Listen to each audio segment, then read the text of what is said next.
Hey guys, it's Chris at Highline Guitars and you're watching another episode of From the Luthier's Workbench. In this episode, I'm going to be picking up where I left off in the last episode, which was part 8 of my bass guitar build. And if you haven't watched that episode, I'll put a link up here so you can check it out and get caught up.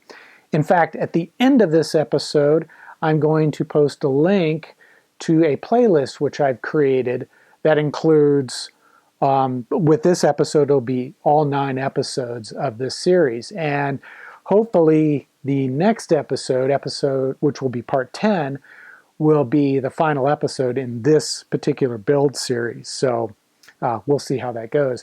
But at any rate, in this episode, I'm going to continue on with the assembly of this guitar, including how I made the nut. So got a lot to cover in this. Let's jump in and get started. And I want to make sure that the strap buttons are centered on the thickness of the body. So I'll measure and mark the position using a center punch.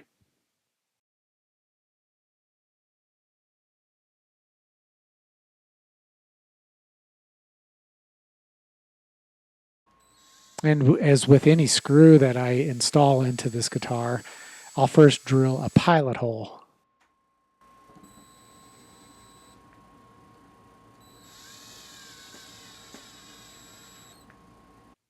And of course, installing the front strap button is exactly the same process. I just need to find the center, mark it with my center punch, and then drill a pilot hole before I screw that strap button in.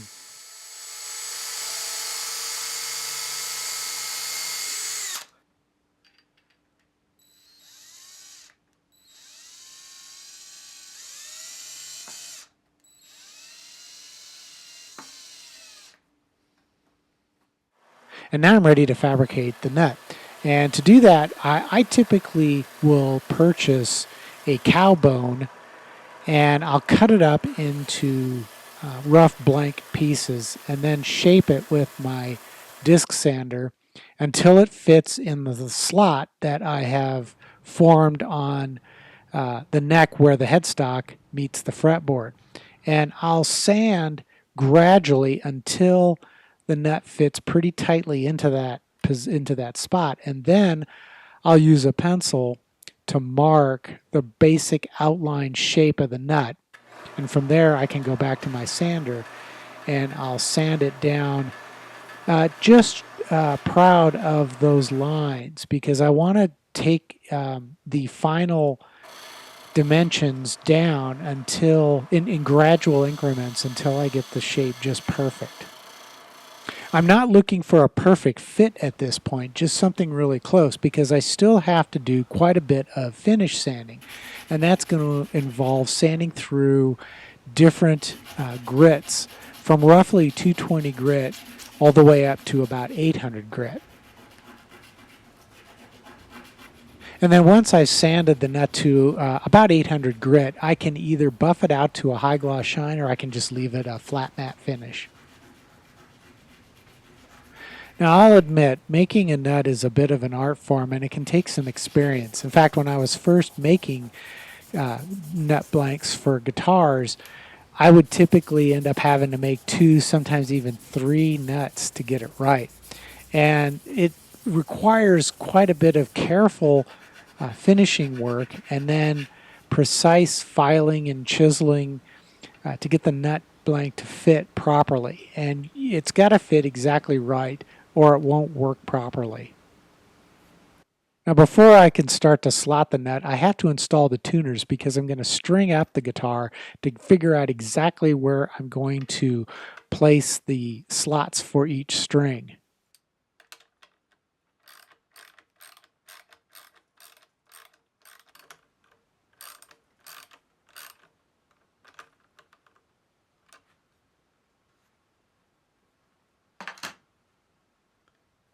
Now, before I tighten everything down and install the anchor screws on the back, I like to make sure that everything is lined up exactly the way I want it to be. Now, the tiny little screws on the back of the tuners can be a real challenge to install, so you've got to drill a pilot hole, and then I like to put some paste furniture wax on the threads of those screws so they will install easily without putting too much stress that could break the heads off the screws. And once the tuners were installed, I was ready to install the strings on the posts. And what I like to do is measure about 3.5 inches past the post itself, and then I'll clip the string at that point, insert it into the tuning post, and then I'll wrap one full turn around the post and tighten it up. And that way I get about 2 full turns around the post. So it's not too much, and it makes for a nice clean string install.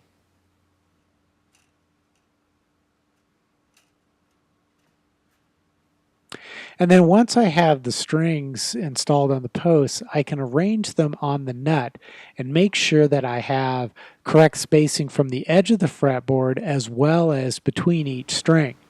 Then I'll grab a nut slotting file and I'll just put a light notch into the top of that nut so that I can hold that string into position while I make sure everything else is lined up correctly. And because the nut blank is taller than it's going to be once it's finished, if I'm not happy with the position after I've notched it, I can always grind that off and re-notch it until I'm satisfied with the spread of the strings. And once I'm happy with the position of the strings, I can begin cutting the notches. Now, what I recommend is that you use a nut slotting file specific to each string. However, I'm kind of lazy here, and I'm just going to use my 0.056 inch nut slotting file, and I just rock it from side to side and can easily get the size slot that I want. So if you want to do this on the cheap, you don't have to buy nut files that are specific to each string and save yourself some money and just buy one big file and cut those slots by gently rocking the file side to side and angling it as you cut those slots. It's pretty easy to do.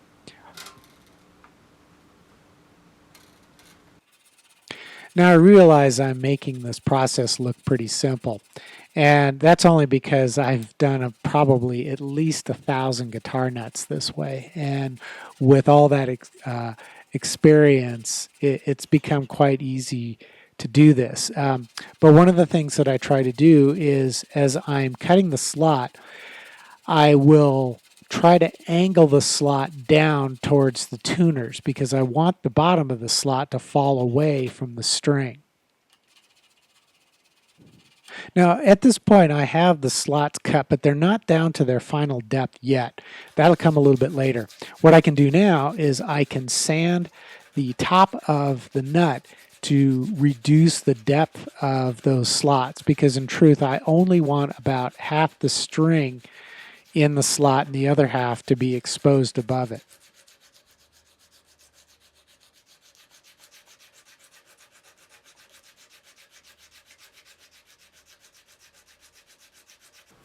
And to permanently install the nut, I'm going to put a bead of CA glue along the edge, and wicking action will draw that glue in. Now, if for some reason I were to goof up the nut or later on needed to replace it, all I need to do is use a little bit of heat on that nut to break the bond of the CA glue.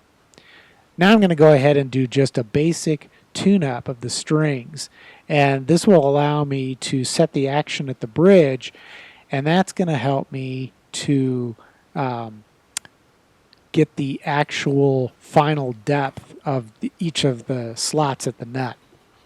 Well, as you can see, the Highline bass guitar is basically done. All the assembly is complete. However, the guitar is not actually finished yet. I still have another critical step that needs to be taken, and that is the setup. Now, I break up my setup into a couple of stages. The first stage, which I'm about to show you, is what I call the course setup. And what the course setup does is it helps to reveal any work that I'm going to need to do to bring this guitar up to a level of playability that I demand from all of the instruments I built. Once I have finished with the initial course setup and I've determined what additional work needs to be done, for example,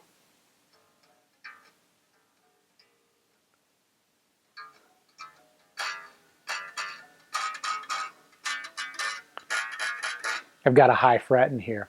But once I've determined what additional work needs to be done, I can then perform what I call the final setup. And I will be demonstrating that process in part 10.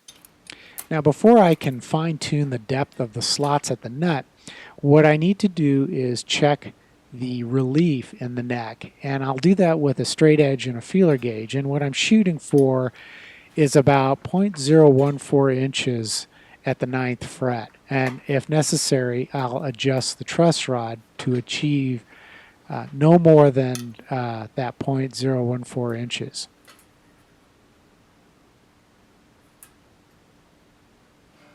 Now, to achieve the actual string action that I'm shooting for at the nut, what I need to do is measure the height of the string off of the first fret, and I'm going for about 0.02 to 0.025 inches, and I'll just keep checking that as I deepen those slots until I get it just right.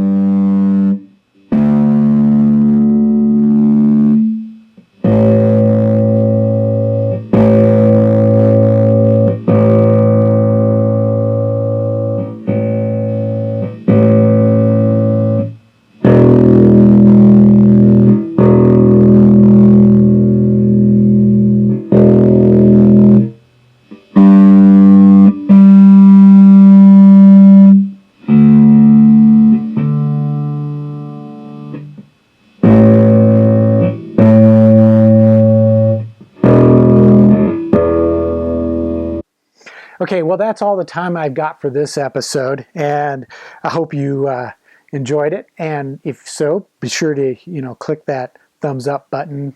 If you don't already subscribe, hit the subscribe button and hit the little bell notification, and that way you'll get notified every time I post a new video, which is about once a week. At any rate, in the next episode, I'm going to continue with what I hope will be the final part 10 of this guitar building series. And what I'm going to talk about is a step which some of you, especially those of you who are experienced at building guitars, some of you more experienced luthiers out there, you're probably wondering about the fretwork. And that's what I'm going to cover in the next episode, is my approach and technique for doing any potentially necessary fretwork on this guitar, because that's really the final step to making sure that this guitar is ready. And the absolute last step will be to install the truss rod cover. So that's going to happen in the next episode. And until then, I hope you have a great weekend, a great week ahead, and we will see you soon. Take care.